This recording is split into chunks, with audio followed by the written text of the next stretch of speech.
Hello mga kasuginlan, maayong buntag sa tanan. Kumusta? Ningtak na sa kabuntagon, padayon kita na magahisgot ug magatuki sa pulong sa Ginoo. Ilabi na gyud ato ang pagahisgutan karon kining gitawag nga kulto.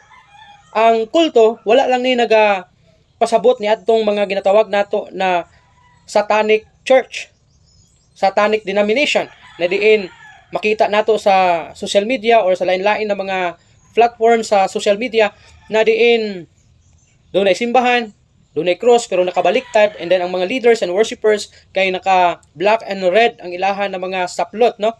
So dili lang ni sila, kundili usa ka grupo o sikta nga diin hugot kaayo ang pagkontrol sa ilahang nga leader diha kanila, o kasagaran ani nila dili na balanse ang pagtulunan ug ang ilahang mga pamaagi sa pagpanudlo sa pulong sa Ginoo diha sa ilahan ng mga membro. Now, ato kining gisgutan kay basin unya og makasugat ka og ingon niini na grupo unya tungod kay wala ka nagatuon sa pulong sa Ginoo, dili ka himasa sa Bible. So basin unya og mutuo ka na dayon tungod kay labi na kung pagagamitan ka na og bersikulo na abi nimo og kini tinuod ni kay naggamit sa Bible. Pero ngadto mahulog na diay ka sa usa ka grupo nga kulto o nahimo na diay ka nga sakop sa usa ka grupo nga kulto. Now, atong tan-awon kung unsa ang meaning o kahulugan sa kulto.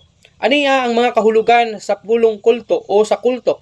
Una, grupo sa mga tao nga mosunod og usa ka leader nga murag dili na pwede supakon. Na kung musupak ka, mahimo kang matinunglo. Kumbaga, hadlokon kanila na kung musupak ka sa ilaha, matinunglo ka. Dunay dautan na mahitabo sa imuha. Ang pinaka-worst kay kung musupak ka sa ilaha, maimpyerno ka.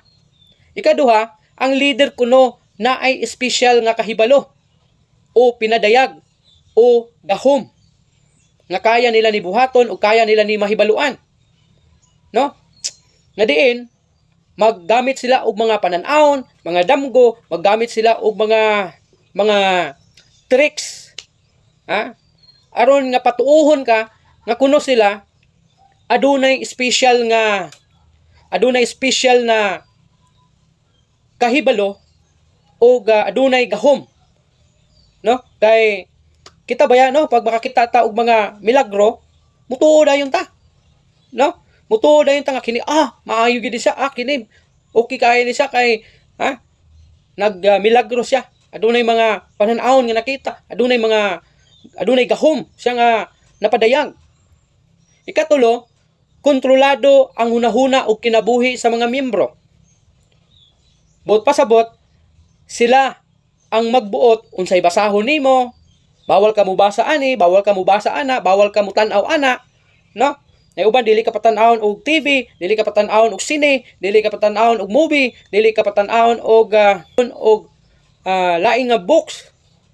O di ka pabasahon og Bible. Kay lagi basin og mabuang ka kung magbasa ka og Bible. Ang uban kay ilaha ka nga badlungon kinsa dapat imong kauban. Bawal ka magkuyog ani, bawal ka mukuyog ana, bawal ka moadto ana. Og ang uban pod tudluan ka unsay imong dapat tuuhan, kinsa imong tuuhan, unsay dapat tuuhan. So dunay mga inana na mga kinaiya ang usa ka leader na matawag nato nga kulto. Ikaupat, dili tugutan ang pagpangutana o pagsupak sa masang gingon ganina. Dili ka pwede mangutana. Maminaw ka lang. Bawal ka mangutana, maminaw ka lang. Dili ka dapat nga musupak kung unsa man ang iyang gisulti. Kay labi na kung gamitan ka nga pinadayag ni sa Dios ako Di padayag ni sa akong Ginoo, sa ako ang amahan. Nga mao ni akong isulti di kaninyo ug bawal mo musupak niini.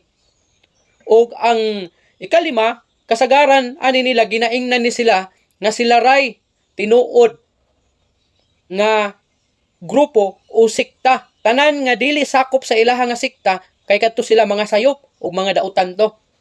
Labi na kung moangkon nga kami ra gyud maluwas, kay kami ra gyud tinuod na sikta, kami ra gyud ang tinuod na grupo. Kami ra gyud ang gitukod sa Ginoo. Natiman-an nato, dili tanan nga bag-ong relihiyon o bag-ong grupo na nitumaw o gamay nga grupo o dako ug daghan na membro ng mga grupo ay kulto na.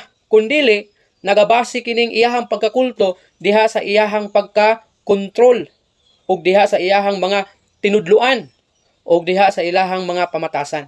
Now, sa unsa man nga mahulog ang usa ka sikta o grupo diha sa pagkakulto.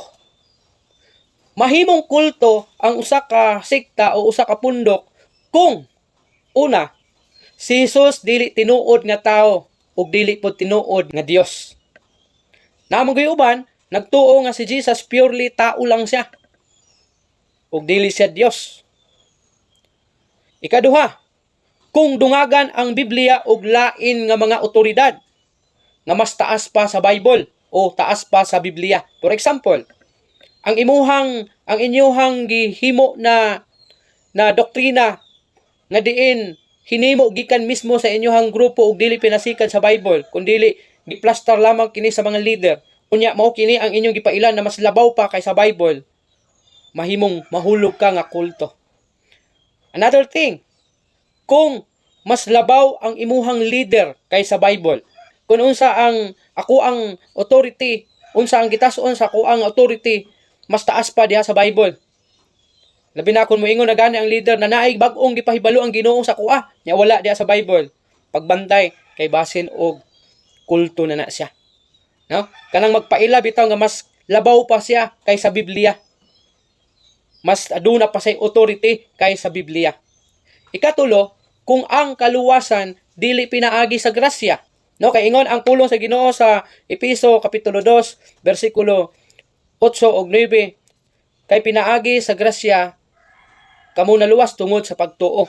So kung ang kaluwasan nimo kay dili pinasikad sa grasya tungod sa pagtuo nimo kang Ginoong Hesukristo, kung dili pinasikad sa maayong binuhatan, pinasikad sa pagsunod sa tulumanon sa imong iglesia, pinaagi sa pagsunod sa imong leader nimo aron ka maluwas, o pinaagi sa iglesia mismo, sa church building mismo, na ikaw kuno maluwas, pagbantay, kay basin kulto na ang imong gisudlan. Now, ang pulong kulto, wala kini, ug dili nato kini direkta nga mabasa diha sa Biblia. Pero, naay daghang bersikulo na nagpasidaan batok sa baka kung magtutudlo, baka kung propita, ug magtutudlo nga lahi ang iyang ibanghilyo sa ibanghilyo nga gitudlo sa Biblia. Now, ania ang mga importante na mga bersikulo nga dapat ninyong mahibaluan. Mateo kapitulo 7 bersikulo 15. Ang pulong sa Ginoo nag-ingon, pagbantay kamo sa mga mini nga propita nga muanha kaninyo nga magsulob og bisti sa karnero apan sa sulod sila mga lubo og manunukob. Klaro kayo ang gingon sa pulong sa Ginoo. Laing bersikulo, Galacia kapitulo 1 bersikulo 8.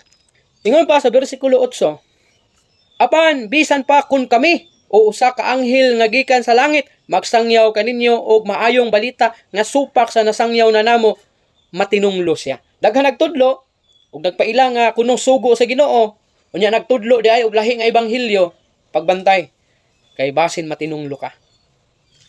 Laing bersikulo, ikaduhang Pedro 2:1. Ingon na pulong sa Ginoo, apan may mga mini nga propita usab diha sa katawhan sa mga adunay unyay mini nga magtutudlo diha kaninyo nga sa tago magpasunod sa mga makadaot agalon nga maoy nagpalit kanila ug magdalag kalit nga kalaglagan diha sa ilang kaugalingon.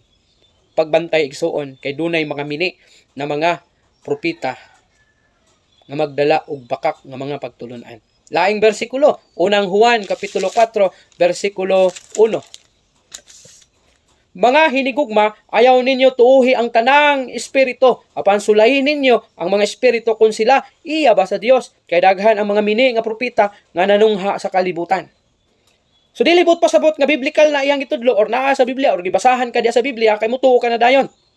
No, napagani tayo na ibaluan nga nagbasa siya sa bersikulo pero ang bersikulo gihambing niya sing na mga pagtulunan na kuno biblical na kuno iya sa Ginoo. Mana ingon ang pulong sa Ginoo, ingon si Juan, tun-i ang tanang espiritu.